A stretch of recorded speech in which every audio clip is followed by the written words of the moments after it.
2 दिन पहले Canadian embassy द्वारा एक डाटा इशू किया गया कि साल 2018 से लेकर अभी तक कौन कौन से कॉलेज को कितने कितने वीज़े दिए गए। इस रिपोर्ट से, इस डाटा से दूध का दूध और पानी का पानी हो गया। पिछले 3 महीने से हम जितनी रिफ्यूज़ल देख रहे हैं, हम लोग उसका कारण कुछ और ढूंढ रहे थे। आज इस डाटा के अंदर कारण कुछ और ही मिला है। यदि आपका भी कनाडा का स्टडी वीज़ा पिछले 2-3 महीने में रिफ्यूज़ हुआ है तो घबराइए मत, हमारे साथ इस वीडियो में बने रहिए। आपको बताएंगे कि आपका वीज़ा क्यों रिफ्यूज़ हुआ है, क्या कारण रहे हैं, अब आपको क्या करना है जिससे आपको ये वीज़ा मिल जाएगा। सबसे पहले जब आपको रिफ्यूज़ल लेटर मिलती है उसको ढंग से पढ़िए। उसके ऊपर लिखा गया है कि हमें नहीं लगता कि आप वापस आएंगे। देखिए, कनाडा एक माइग्रेंट डेस्टिनेशन है। वहाँ पे जो भी जाता है एक अच्छे भविष्य के लिए जाता है, वर्क परमिट के लिए जाता है, सेटल होने के लिए जाता है। जो लोग शहरों में रहते हैं उनको इस चीज़ का पता है कि सोशल वैल्यूज़ क्या होती हैं। जो गांव देहात में रहते हैं उनको मेहनत करनी आती है, वो पैसे कमाने के लिए जाना चाहते हैं। शहरों के लोगों और गांव के लोगों में बहुत अंतर है। किसी को अच्छे भविष्य के लिए जाना है, किसी को माँ बाप का इलाज कराने के लिए जाना है, किसी को कर्जा चुकाने के लिए जाना है। यदि आप भी कनाडा जाकर वहाँ पे काम कर कर सेटल होना चाहते हैं, अपने माँ बाप के सपने साकार करना चाहते हैं, तो वीज़ा दोबारा अप्लाई करिए। आपको एम्बेसी द्वारा पहले वीज़ा नहीं दिया गया, उसका कारण ढूंढिए, हमारे पास आइए। हम आपको बताएंगे कि आपके वीज़ा नामंजूर होने में क्या कारण रहा है। यदि आपको अगली बार वीज़ा लेना है तो क्या क्या दस्तावेज साथ में लगाने हैं, कैसे आपको फ़ाइल प्रेजेंट करनी है जिससे आपका वीज़ा नामंजूर ना हो। हमें आज 15 साल हो गए हैं काम करते हुए और हमने हज़ारों बच्चों के सपने साकार करे हैं।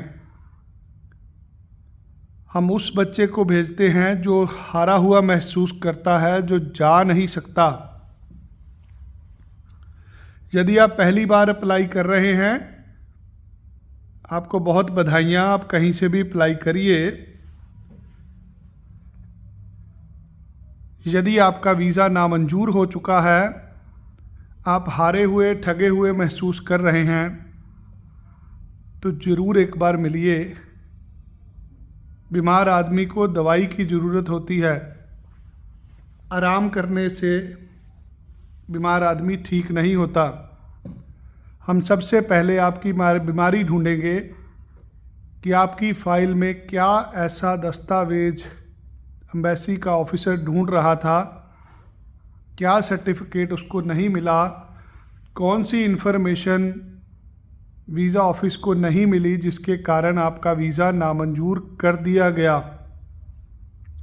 हमारे पास पिछले 2-3 दिन में जो डेटाज आए हैं, जो रिसर्च हमारी टीम ने करी है, उसके अकॉर्डिंगली कनाडा के अंदर 1200 से 1300 के बीच में कॉलेज और यूनिवर्सिटियां हैं जो आपको दाखला दे के कनाडा बुला सकते हैं। आपको जान के हैरानी होगी कि इसमें से सिर्फ और सिर्फ 150 से 200 ही ऐसे कॉलेज यूनिवर्सिटियां हैं जिनको अच्छी मात्रा में वीज़ा मिल रहा है। 1000 से ऊपर ऐसे कॉलेज हैं जिनका सक्सेस रेट बहुत कम है। आज वहाँ की सरकार कुछ चुनिंदा कॉलेज यूनिवर्सिटियों को ही वीज़ा देना चाहते हैं जो अच्छी पढ़ाई पढ़ाते हैं, जिनका आउटकम है। जिस दुकानदार का माल अच्छा निकलता है हम उस दुकानदार के पास दोबारा जाते हैं। ऐसा ही कुछ कनाडा में प्रतीत हो रहा है। जिन कॉलेजों के अंदर पढ़ाई नहीं होती, जिन कॉलेजों में बच्चे फेल हो जाते हैं, जिन कॉलेजों में पढ़ने के बाद नौकरियां नहीं मिलती, ऐसे कॉलेजों के वीज़ा पर सख्ती कर दी गई है। जैसा आपने मॉन्ट्रियल में देखा कि मॉन्ट्रियल को बुरे तरीके से बर्बाद कर दिया गया कुछ एक एजेंट्स द्वारा। वहाँ के एजुकेशन सिस्टम को इस तरीके से यूज़ किया गया कि बच्चे को ये कहकर इंडिया से वीज़ा लगाया गया कि आपको पढ़ना नहीं पड़ेगा, आपको वर्क परमिट मिल जाएगा। सख्ती हुई, पाप का घड़ा एक दिन भर जाता है। मॉन्ट्रियल के कॉलेज वहाँ की सरकार ने पहले अस्थायी रूप से बंद कर दिए, उसके बाद कॉलेजों द्वारा दिवालिया घोषित कर दिया गया अपने आप को। बच्चों के हज़ारों लाखों बच्चों के पैसे डूब गए। उसके बाद फेडरल गवर्नमेंट ने, कैनेडियन सरकार ने मॉन्ट्रियल के क्यूबिक प्रांत को वर्क परमिट देना ही बंद कर दिया और वीज़ों के ऊपर बहुत सख्ती कर दी। यही एक कारण है कि आज मॉन्ट्रियल जाना गाली के बराबर बन चुका है। आज कोई भी छात्र मॉन्ट्रियल नहीं जाना चाहता। जैसा मॉन्ट्रियल में हुआ, अब ऐसा ही कुछ टोरंटो और वैंकूवर में हो रहा है। सरकार द्वारा नकेल कसने के लिए अब कॉलेजेस को, यूनिवर्सिटीज़ को टारगेट किया जा रहा है। जिन कॉलेजों में अच्छी पढ़ाई होती है उन्हीं कॉलेजों को वीज़ा दिया जा रहा है। जहाँ पे बच्चे नकल मार के पास हो जाते थे, जहाँ पे पढ़ाई की कोई वैल्यू नहीं थी, ऐसे सभी कॉलेजों के वीज़े नामंजूर किए जा रहे हैं। यदि आपको पढ़ने के लिए जाना है, मैं कनाडा के 5 कॉलेजों के नाम लूँगा आपको, जहाँ पे पढ़ने के बाद बच्चे का भविष्य बनता है। आप सेंटिनियल कॉलेज में अप्लाई करिए, आप जॉर्ज ब्राउन कॉलेज में अप्लाई करिए, आपको शेरिडन कॉलेज में अप्लाई करना है, आपको हम्बर कॉलेज में अप्लाई करना है, आपको सेनेका कॉलेज में अप्लाई करना है।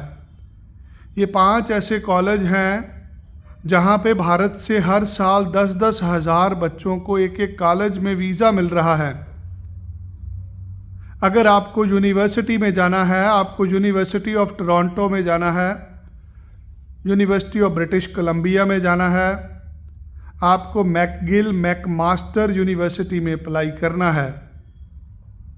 आपको किसी प्राइवेट यूनिवर्सिटी के चक्कर में नहीं पढ़ना, क्योंकि वहाँ पे वीज़ों में बहुत ज़्यादा सख्ती कर दी गई है। यदि आपका 2, 4, 5 बार रिफ्यूज़ हो चुका है और आप इसको गारंटीड और शर्तिया लगवाना चाहते हैं तो हमें मिलिए आके, हम आपको कुछ कागज़ बताएंगे, आपको वो कागज़ात इकट्ठे करने हैं और आपके वीज़ा की जिम्मेदारी हम लेंगे। कैसे लगता है एक रिफ्यूज़ल के बाद भी वीज़ा? आपकी वीज़ा रिफ्यूज़ल लेटर के ऊपर एक एप्लीकेशन नंबर लिखा हुआ है जो एस से शुरू होता है। जैसे ही आपको रिफ्यूज़ल मिलती है, आपको उसके अगले दिन केप नोट्स अप्लाई करने हैं, जिसको GCMS नोट्स भी बोला जाता है, जिसको A-टिप भी बोला जाता है। जब आपके पास A-टिप आ जाते हैं, GCMS नोट्स आ जाते हैं, उसमें वीज़ा ऑफिस द्वारा ब्यौरा दिया गया होता है कि आपको वीज़ा क्यों नहीं दिया गया। अगली बार किसी ढंग के कॉलेज में अप्लाई करिए और अपनी स्टेटमेंट ऑफ पर्पस में सारे कारण लिखिए जो केप नोट्स में लिखे थे और उसके जवाब दीजिए। अक्सर केप नोट में लिखा होता है कि आपके अंग्रेज़ी भाषा में बैंड कम है, तो बैंड बढ़ा लीजिए। दूसरा लिखा गया होता है कि आपकी एसओपी मोटिवेशनल लेटर से वो सहमत नहीं है। जो पढ़ाई आप पढ़ने जा रहे हैं वो पढ़ाई इंडिया में भी अवेलेबल है। आज पूरे भारत से जाने वाले मैक्सिमम बच्चे बिजनेस का कोर्स अप्लाई करते हैं, जो वीज़ा रिफ्यूज़ल का बहुत बड़ा कारण है। आज कनाडा में स्किल शॉर्टेज है, वहाँ पे पढ़ने वाले लोग चाहिए, उनको ट्रेड कोर्सों में भी बच्चे चाहिए। हमें सिर्फ बिजनेस ही नहीं अप्लाई करना, हमें और भी बहुत सारे कोर्स हैं उनमें अप्लाई करना है। आपने गैप के लिए कोई नौकरी का कागज़ दिया है, जहाँ से नौकरी का कागज़ दिया है वहाँ पे तनख्वाह आपके अकाउंट में आनी चाहिए। नहीं आ रही तो अकाउंट में सैलरी लेनी शुरू करिए। यदि आपने कोई गैप पूरा करने के लिए नकली कागज़ लगाया है, अगली बार उसकी माफ़ी मांगिए और वीज़ा ऑफिस को बताइए कि ये मेरा इंटरेस्ट का एरिया नहीं है। जिस भी एरिया में आप जाना चाहते हैं, जो भी पढ़ाई पढ़ना चाहते हैं, आपका उसमें क्यों रुझान है, सारी चीज़ें बता के अप्लाई करिए। जिनकी डिग्रियां बाहर की स्टेट की बनी हुई हैं, जो भारत में वैलिड हैं, यूजीसी अप्रूव्ड यूनिवर्सिटीज़ हैं, ऐसे बच्चों को कहना चाहूँगा कि आप अपना WES से वेरिफिकेशन कराइए, अपनी वैल्यूएशन करा के फिर फाइल लगाइए। आपका वीज़ा वो ले सकता है जो इस पे काम करता है, और हम पिछले 15 साल से रिफ्यूज़ल वाले बच्चों का वीज़ा लगवाते हैं। आपका कितनी बार भी रिफ्यूज़ल है, एक बार हमें मिलिए, आपके केप नोट्स निकाल के देखेंगे आप में क्या कमी है।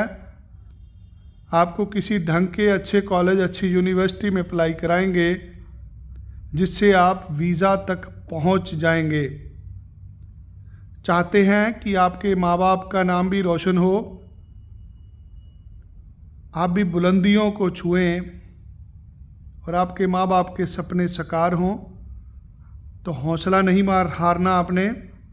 मुझे जलंधर, चंडीगढ़, अमृतसर, मोहाली किसी भी दफ्तर में आके मिलिए। कोशिश करेंगे आपकी उम्मीदों पर खरे जरूर उतरें। धन्यवाद।